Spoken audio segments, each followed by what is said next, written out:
যা আছে আর পাশের বাড়ি কাকিমা শাশুড়ি আছে, তো ওনারা আমাকে বড়ি দেওয়া শিখিয়ে দিচ্ছে। আমার যা আমাকে বলছিল যে দিদিভাই যে বলছিল এই সুমনা বড়ি দেওয়া শিখে নাও, আমরা যদি না থাকি তখন কী করে খাবে, এইসব উল্টো পাল্টা বলছিল। আমি আবার বললাম, তো ওদের সাথে গিয়ে আড্ডা দিলাম আর বড়ি দিলাম সকাল সকাল। তারপরে যে বড়ি দেওয়া কমপ্লিট।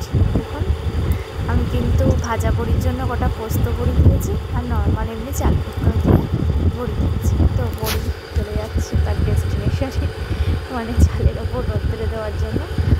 ঠাকুরকে ডাকছি যেন ভালো করে রোদটা হয়।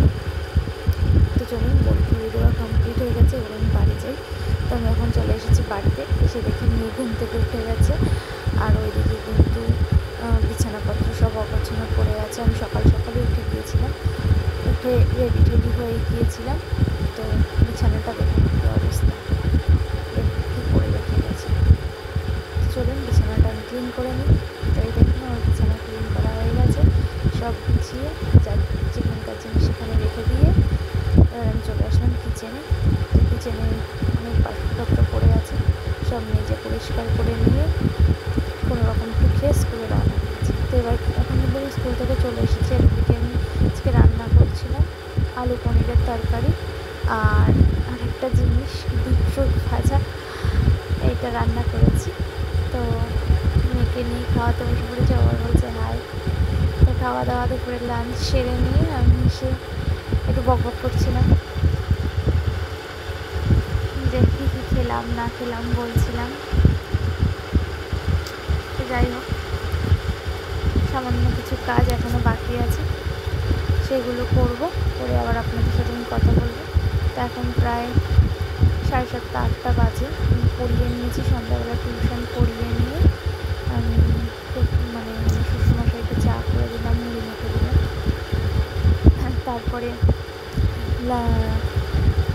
রাতে ডিনারে বাবা বললেন কিছু খাবেন না, আমার শরীরটা ভালো লাগছে না, তো আমার আর মেয়ের জন্য একটু কিছু ডিনার বানাবো। তো ভাবছি কী বানাবো। তো মেয়ে বলছে মা খিদে পেয়েছে, একটা কিছু খেতে। তো তখন আমি ভাবলাম কী দিই। তো ঘরে আমি মাখিয়ে এনেছিলাম, মাখিয়ে যে প্রাইসগুলো হয় না ওগুলো নিয়ে এসেছিলাম।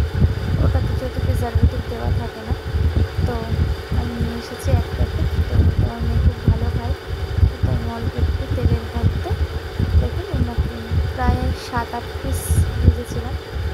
এটাকে আমি সুন্দর করে প্লেটিং করে আমি মেয়েকে দিয়েছিলাম খেতে, কিন্তু খুব মজা করে খেয়েছে।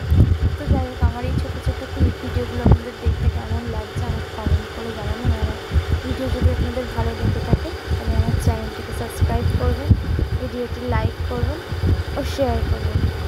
তো আপনাদের সাথে কিন্তু আমার দেখা হবে নেক্সট ব্লগে।